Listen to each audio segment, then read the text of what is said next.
In this video, you're going to learn a very simple trend channel trading strategy. There aren't many rules for this strategy, which makes it easy to follow. So any beginners who are feeling overwhelmed and are struggling to put a strategy together, feel free to use this one. As always, it's very important that you backtest the strategy and you're confident that it's profitable before you decide to trade it live. You also don't need to trade the strategy as it is. You can keep the parts that you like and eliminate what you don't like. Just make sure that whatever you do, you backtest the strategy exactly the way you would trade it live. You can use the strategy on any currency pair. However, if you backtest the strategy on, say, Euro USD and discover that it's profitable, that doesn't mean you should then trade it on another currency pair. You'll need to backtest your strategy on every currency pair that you plan on trading live, and only trade the pairs that are proven to be profitable. And if that seems like a lot of work, just understand that it is. Becoming consistently profitable in this business is not something that's easy to do, and that's why so many people fail. But if you really want to make Forex work, then that's what you're going to have to go through in order to get to the stage that you want to get to. So for this strategy, we'll use both the daily and the hourly time frames. The daily time frame will be used to identify strong levels of support and resistance, and the 1 hour time frame will be for identifying the channels and for placing your trades. So right now we're on the daily time frame on Pound CAD. I chose this specific currency pair because I've actually seen a setup from last week which is working quite nicely and should prove to be a good example. I've already marked out the relevant levels of support and resistance. There's this level here. As you can see, we had support 3 times here before the market broke through with this strong bearish candle. So we could retest it eventually as resistance. And this level of support here, the market came down, tested this level. We had a bit of a bounce. We retested again shortly after. And then the market traded all the way up here. We had some consolidation. We had this bearish run, and recently we've retested it again. So this is the area we'd be looking to place the trade on the hourly time frame if everything lines up. And as I've mentioned in previous videos, there's really no need to mark out all the levels of support and resistance. Like, for example, here's a level of support here, and there's a strong level of resistance up here. But because the market is currently trading so far from these areas, there's really no point marking them out right now. If the market was to break through this area and come back and trade up here, then I'll mark up this area here because this is a good area of resistance that I'll be looking at. For a setup to be valid on the daily time frame, there would need to be some type of rejection or indecision candle at the area of support or resistance. So this is the support area, like I mentioned. So we are going to need some type of rejection or indecision candle. So what does that mean? An indecision candle would be a doji candle or any candle that indicates neutrality between the buyers and the sellers.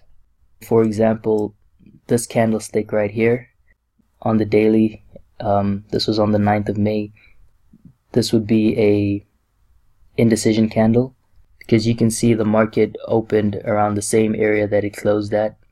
It traded all the way down here, the sellers pushed it down here, then the buyers pushed the market up here, and then it ended up closing around the same area that it opened at. So that indicates a lot of indecision. And there's another example over here. This was all the way back in January, and as you can see, the same thing happened. The sellers tried to push the market down, they got rejected. The buyers tried to push the market up, they got rejected, and the market closed around the same area that it opened at. So that indicates indecision. So if these candles had closed at a good level of support or resistance, then I could have been looking to the 1 hour time frame to place a trade. Like I said, it should either be a indecision candle or a rejection candle.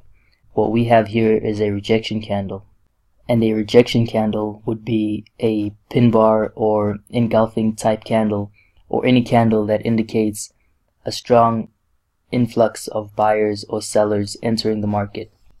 So what we have here is a pin bar, and if we just zoom in to the candle, we can see that the market opened here at this level. Initially the buyers were able to push it up a little, but then they got rejected. The sellers managed to push the market all the way down here to this level, and then a strong influx of bullish momentum came in and pushed the market all the way back up till here, and the day closed at this level here. And now that we have a valid setup on the daily time frame, because we have this rejection at a strong level of support, now we can go down to the 1 hour time frame and confirm our entry. So we're just going to go down to the 1 hour, and what we would be looking for on the 1 hour time frame is a parallel channel. We'll just get the parallel channel tool, and this trade is being taken in hindsight. We're already able to see what happened and how the market actually reacted.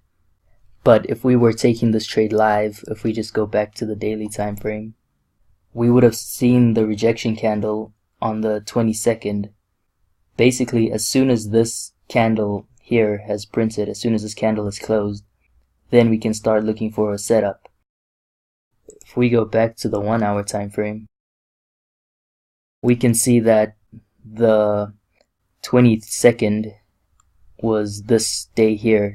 As you could see on the daily time frame, the market pushed down, and then the buyers were able to come in and push the market all the way back up here, and then it closed up here.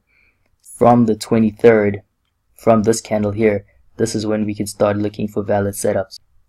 So we'd start looking for a valid channel as soon as the rejection candle closes at a level of support or resistance. A valid channel is formed when the market is trading between two parallel lines. There should be two tests of the channel on either side. We have a scenario like this where I can just place this channel in here. So as I mentioned, after the market closed on the 22nd, we'd be looking for a valid trade, a valid channel. So we have one test, would have one test on the resistance side of the channel here, then one test here on the support side, and then we have another test here. This is the second test on the resistance side of the channel. As soon as you had this test on the resistance side of the channel, then we could be looking to this area of the channel, the support side of the channel, and we'd be looking for a valid setup on this side. So as soon as the market came back and retested here, would be looking for a bullish trade. And when the market tests the support side of the channel, you'll be looking for the exact type of candlestick setups that you were looking for on the daily time frame. So rejection candles and indecision candles. If I just zoom in here, you can see as the market retested the support side of the channel, we have this indecision candle right here. The market opened here, bulls pushed the market up, got rejected, bears pushed the market down, got rejected, and it closed around the same area that it opened at, indicating indecision. So this would be a valid setup. As soon as this candle closed, we would be looking for a trade. Now my preferred way to trade a channel, let's just get this risk reward tool here, would be to enter just above the confirmation candle, and actually my stop loss would be below the lows of the first test of the support test of the channel. So I'd actually want to put my stop loss below these lows here, and then my take profit would be on the other end of the channel. So whenever the market tests the other end of the channel, that would be my take profit. Now, as the problem with this trade is that the risk reward is not very good, because had I been placing this trade, it wouldn't look like the market would be able to test the other side of the channel without getting a good enough risk reward. So if this channel was a lot bigger and I was able to place my take profit, let's say somewhere up here, then I would be more interested in taking this trade. So even though this trade has a valid setup on the daily time frame and on the 1 hour time frame, I personally wouldn't take this trade just because the risk reward for me is not good enough. However, if you wanted to, you could decide to place your stop loss. You could decide to have a much smaller stop loss. Let's say place it at the lows of the second test, and then you could decide to either just place your risk reward on where you think the other side of the channel would be, or what you could decide to do is you could just have a open take profit. So what that means is you don't place your take profit, you just place your stop loss, and then whenever the market decides to test the other side of the channel, that's when you take your profit. So what I mean by that is this market right now is consolidating, and let's say it only reaches the other side of the channel, the resistance side of the channel, around this level, 1.72. Then that's when I would exit the trade. Or if it just shot up right now and hit the targets here at 1.715, then I'd exit the trade there. So basically you have an open take profit, and you'll only close the trade when the market tests the other side of the channel. So if you had a open take profit and the market just shot up right now to the other side of the channel, you would get a pretty decent risk reward. You'd get about just under 1 to 2, so you would earn 2 times the amount you risked.